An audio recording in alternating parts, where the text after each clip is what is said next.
Bookish voice में आपका स्वागत है। आप सुन रहे हैं श्री रामचरितमानस का उत्तरकांड भाग 107।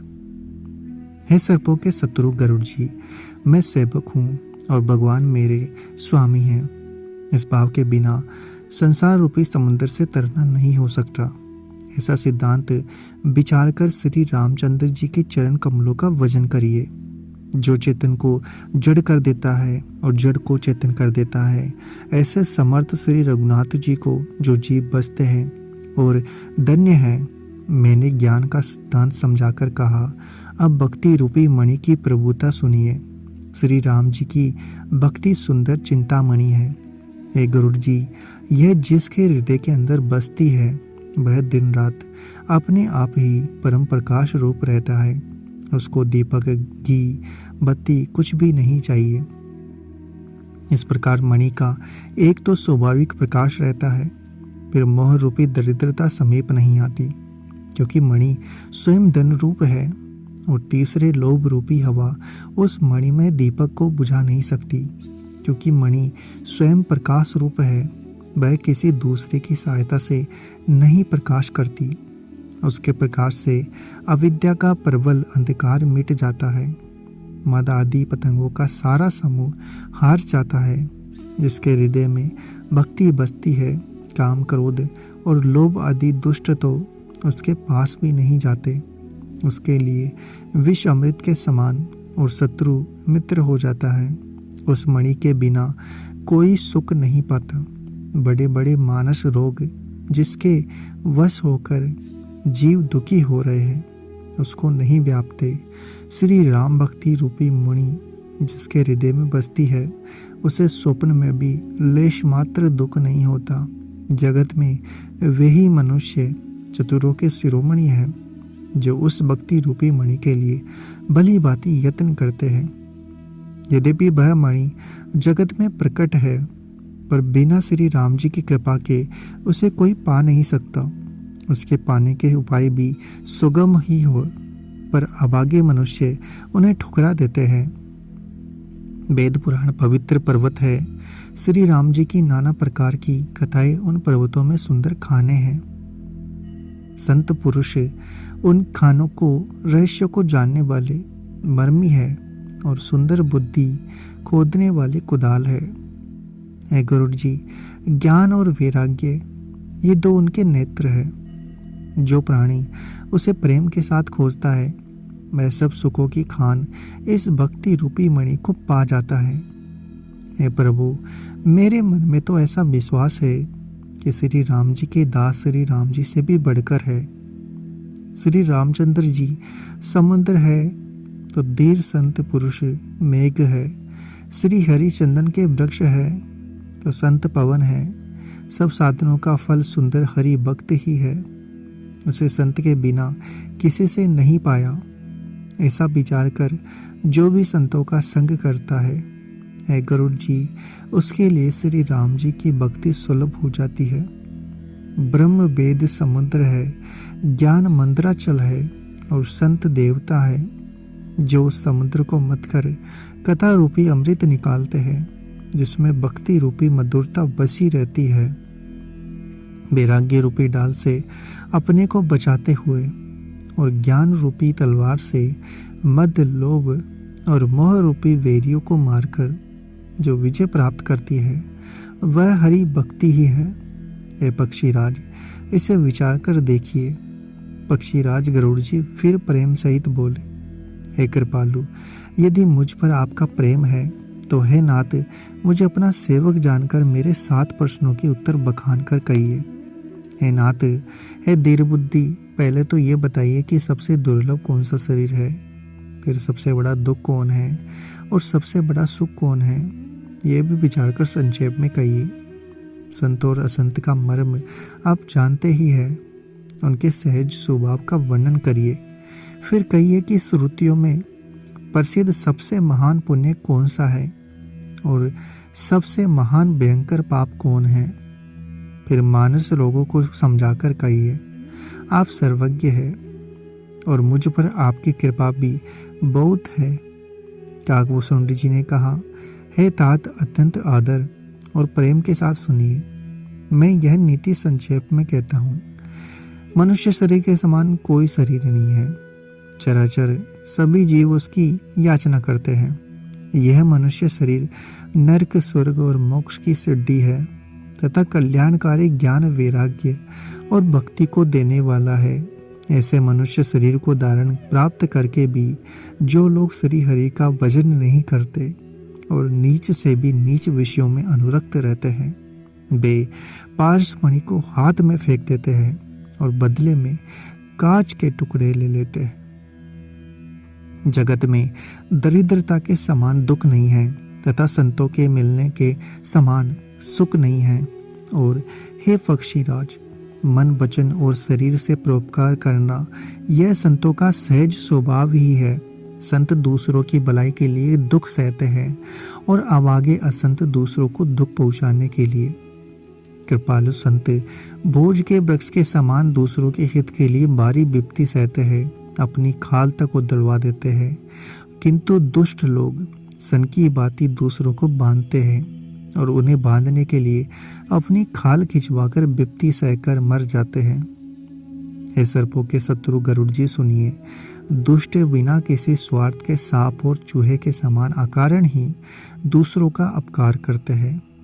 बेपराई संपत्ति का नाश करके स्वयं नष्ट हो जाते हैं, जैसे खेती का नाश करके ओले नष्ट हो जाते हैं। दुष्ट का अविद्य प्रसिद्ध अधम ग्रह केतु के उदय की भांति जगत के दुख के लिए ही होता है, और संतों का अविद्य सदा ही सुखकर होता है, जैसे चंद्रमा और सूर्य का उदय विश्व भर के लिए सुखदायक है। वेदों में अहिंसा को परम धर्म माना है और पर निंदा के समान भारी पाप नहीं है। शंकर जी और गुरु की निंदा करने वाला मनुष्य अगले जन्म में मेंढक होता है और वह 1000 जन्म तक वही मेंढक का शरीर पाता है। ब्राह्मणों की निंदा करने वाला व्यक्ति बोध से नरक भोग कर फिर जगत में कोए का शरीर धारण करके जन्म लेता है। जो भी माने जीव देवता और वेदों की निंदा करते हैं, वे रौरव नरक में पड़ते हैं। संतों की निंदा में लगे हुए लोग उल्लू होते हैं, जिन्हें मोह रूपी रात्रि प्रिय होती है और ज्ञान रूपी सूर्य जिनके लिए बीत गया रहता है। जो मूर्ख मनुष्य सबकी निंदा करते हैं, वे चमगादड़ के होकर भी जन्म लेते हैं। हे तात, अब मानस रोग सुनिए, जिनसे सभी लोग दुख पाया करते हैं। सब रोगों की जड़ मोह यानी अज्ञान है। उन व्याधियों से फिर और बहुत से शूल उत्पन्न होते हैं। काम बात है, लोग अपार बड़ा हुआ कप है और क्रोध पीत है, जो सदा छाती जलाता रहता है। यदि कहीं ये तीनों बाई बात, पित्त और कप प्रीति कर ले यानी मिल जाए, तो दुखदायक सन्निपात रोग उत्पन्न होता है। कठिनता से प्राप्त होने वाले जो विषयों के मनोरथ है, वे ही सब शूल कष्टकारक है। उनके नाम कौन जानता है, अर्थात वे अपार है। ममता दाद है, ईर्ष्या खुजली है, हर्ष विषाद गले के रोगों की अधिकता है, गलकंठ कंठमाला या गेगा आदि रोग है। पराये सुख को देखकर जो जलन होती है, वही क्षयी है। दुष्टता और मन की कुटिलता ही कोढ़ है। अहंकार अत्यंत दुख देने वाला डमरू है। दंभ, कपट, मद और मान नहरुआ नसों का रोग है।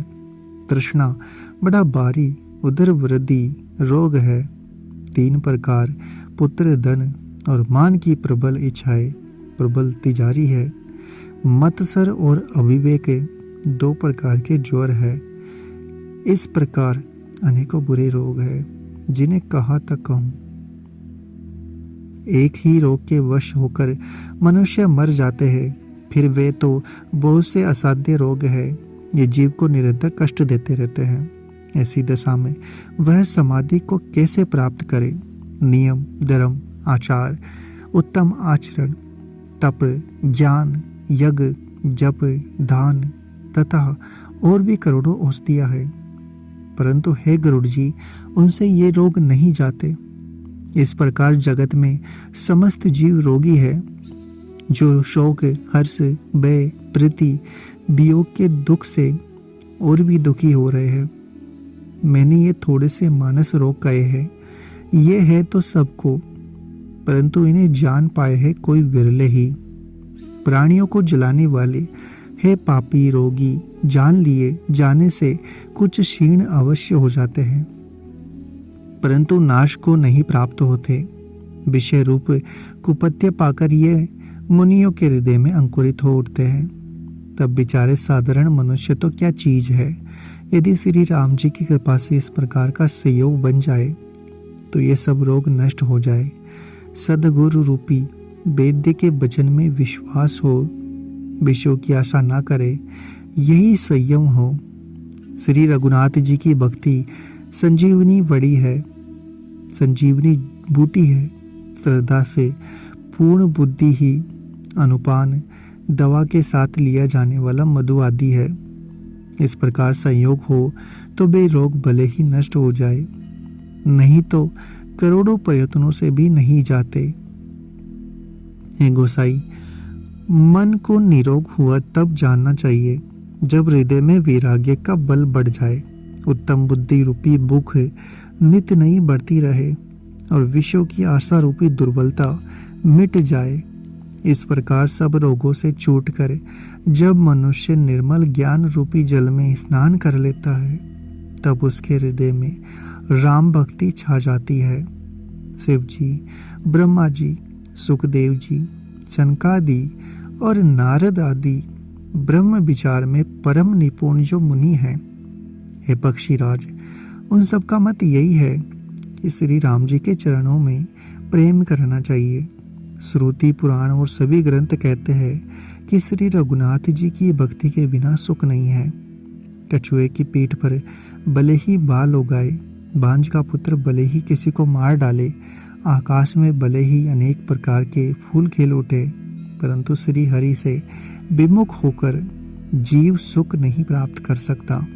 मृग तृष्णा के जल को पीने से भले ही प्यास बुझ जाए, खरगोश के सिर पर भले ही सींग निकल आए, अंधकार भले ही सूर्य का नाश कर दे, परंतु श्री राम से विमुख होकर जीव सुख नहीं पा सकता। बर्फ से भले ही अग्नि प्रकट हो जाए, ये सब अनहोनी बातें जाए जो हो जाए, परंतु श्री राम से विमुख होकर कोई भी सुख नहीं पा सकता। जल को मथने भले से ही घी उत्पन्न हो जाए और बालू को पैरने से भले ही तेल निकल जाए, परंतु श्री हरि के भजन बिना संसार रूपी समुद्र से नहीं तैरा जा सकता। यह सिद्धांत अटल है। प्रभु मच्छर को ब्रह्मा कर सकते हैं और ब्रह्मा को मच्छर से भी तुच्छ बना सकते हैं। ऐसा विचार कर चतुर पुरुष सब संदेह त्याग कर श्री राम जी को बसते हैं। मैं आपसे भली बातें निश्चित किया हुआ सिद्धांत कहता हूँ।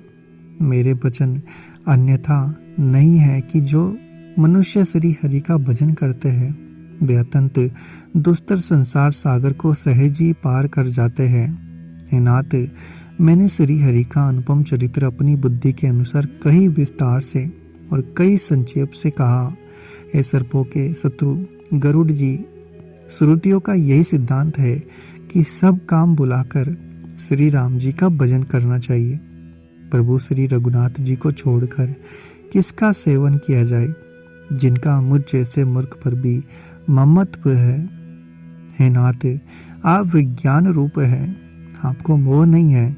आपने तो मुझ पर बड़ी कृपा की है, जो आपने मुझसे सुखदेव जी, सनकादि और शिव जी के मन को प्रिय लगने वाली अति पवित्र राम कथा पूछी। संसार में घड़ी भर का अथवा पल भर का एक बार का भी सत्संग दुर्लभ है। हे गरुड़ जी, आपने हृदय में विचार कर देखिए, क्या मैं भी श्री राम जी के भजन का अधिकारी हूँ? पक्षियों में सबसे नीच और सब प्रकार से अपवित्र हूँ, परंतु ऐसा होने पर भी प्रभु ने मुझको सारे जगत को पवित्र करने वाला प्रसिद्ध कर दिया, अथवा प्रभु ने मुझको जगत प्रसिद्ध पावन कर दिया। यद्यपि मैं सब प्रकार से हीन हूँ, तो आज मैं धन्य हूँ, अत्यंत धन्य हूँ। जो श्री राम जी ने मुझे अपना निज जन जानकर संत समागम दिया, आपसे मेरी भेंट कराई। हे नाथ, मैंने अपनी बुद्धि के अनुसार कहा, कुछ भी नहीं छिपा रखा, फिर भी श्री रघुवीर के चरित्र समुद्र के समान है, क्या उनकी कोई था पा सकता है? अगर आपको हमारा यह प्रयास अच्छा लग रहा है तो चैनल को सब्सक्राइब करें, वीडियो को लाइक और शेयर करना ना भूलें। मिलते हैं आपसे अगले और अंतिम एपिसोड में।